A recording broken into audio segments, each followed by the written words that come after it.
Christmas. I hope you enjoyed your 3-day weekend. April 8th through 12th is a really important week. We will be appreciating our ops staff. For those of you who don't know, our operations staff are the important members of our team that keep our school really floating every single day. This is our office staff, our school operations manager, our campus aides, and also our custodial staff. So please take time to thank them for all their hard work next week. Monday, April 8th, we will have swim and volleyball after school. Tuesday, April 9th is a very important day for GERTS. We will have PSAT and SAT testing for 9th, 10th, and 11th graders. We will also have our 12th graders off campus attending their retreat for those of them that are eligible. So our seniors will be at Santa Monica Pier. We will also be hosting LAUSD for our annual oversight visit. So you will see some visitors on campus and in your classrooms while you're testing. Also at 5 p.m. that night, we will have AP Town Hall. This is an information event for parents to be able to learn about all the AP course options for next year, and there are some new ones, so I hope you're excited. Thursday, April 11th, we will have boys volleyball versus USC Hybrid, who are one of our rivals. Friday, April 12th, we will have the El Camino field trip for seniors who are interested in attending community college, and we will have boys volleyball after school. And that will officially kick off spring break. We will be closed for the entire week of spring break, so don't come and don't call because we won't be here. We'll be enjoying our spring break 2019. I hope you have an amazing next 2 weeks here at GERTS.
Okay, what do you think about China putting over 1 million Muslims in concentration camps? I didn't know that. It's like really surprising that China, one of the top, or like, because it's compared to us, is doing that. And like, I feel like they are copying us. Well, like, because we did put in a bunch of their people in our concentration camps, but that was only because we thought they were spies. So I just wanted to know if there is a justification for that. If not, then it's just cruel to these people. Like, why would you put so many, like, one whole race or like a type of race in one concentration camp, but we're supposed to be, or they're supposed to be like the next ones on top of us? How do you feel about China putting over 1 million Muslims in concentration camps? Don't like it at all. That's it. Don't like it. So how do you feel about China putting over 1 million Muslims in concentration camps?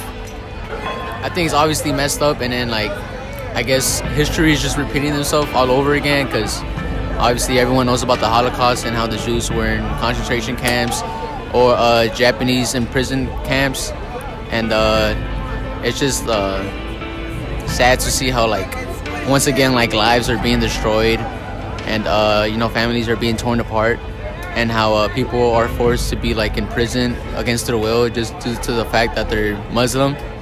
And it's sad how these days one person could like mess it up for everyone else.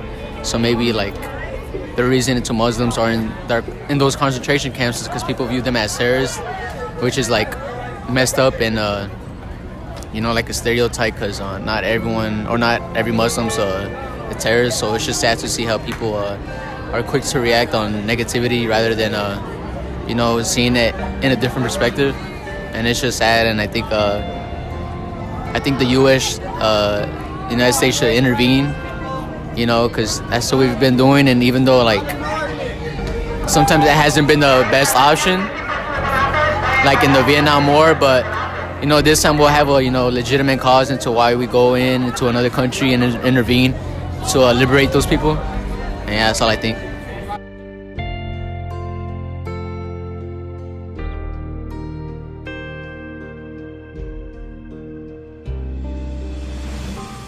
So, what do you guys feel about China putting over 1 million Muslims in concentration camps? You didn't know about that? No.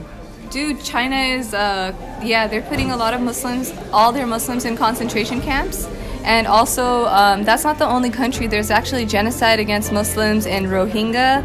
There's also in India right now. They have like their own version of President Trump who is attacking Muslims. And their party is like super racist. And Muslims are actually being killed all over the world, but people are unaware of it. We had the New Zealand attack at the mosque, and then New Zealand responded very quickly, their government. However, we had a copycat in California just today or yesterday, and what they did was they set ablaze a mosque as a copycat. So I guess this racism, I thought it was going away. The Trump effect was cooling down, but it's not. It's just continuing. So yeah, over 1 million people. And they force Muslims at work to participate in activities that are against their religion. Wow. Yeah, I didn't know anything about this, and yeah. Kind of shocked. I actually I'm curious as to why I haven't heard about it. It seems like, you know, the media has its problems that they would pick up on that.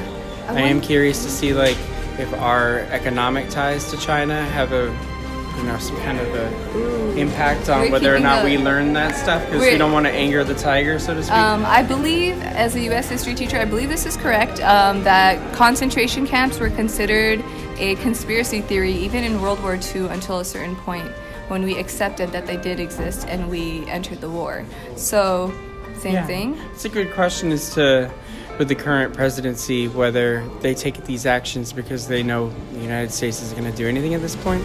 I mean, Chechnya, people were disappearing, homosexuals were being rounded up and disappearing, and no one could get a clear answer as to whether it was true, how bad was it actually, how many people was it, there's a lot of stuff going on. It's kind of scary. Yeah. It scares me to be a Muslim and to be a school teacher, because those are supposed to be safe places, houses of worship and houses of learning. So, on high alert. Good morning, Pumas. I'm Maria Pacheco. And I'm Siglali Peña. And in this week's episode, we're going to talk about the boys volleyball team. On the 18th, we went against Jackie Robinson and we won. On the 20th, we went against USC Hybrid and we won. And on the 25th, we went against LAAAE and we lost. And here are the highlights.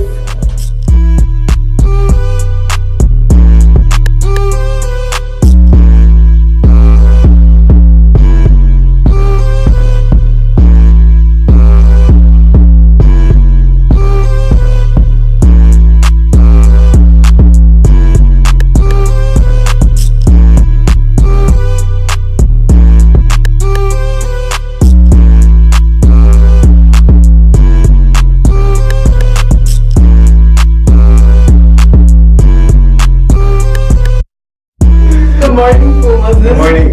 This is the weather for this week. Today it's going to be mostly sunny and tomorrow it's going to be mostly cloudy. And Thursday is going to be cloudy too, and then Friday is going to be cloudy with a 10% of rain. So bring your umbrellas. New Zealand's darkest day. She said this was fueled by hate. The city of Christchurch, at least 49 people are dead, many others seriously wounded.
So I got a rant today. It's about the college kids that got into high-profile schools just because their parents were rich or powerful or even famous.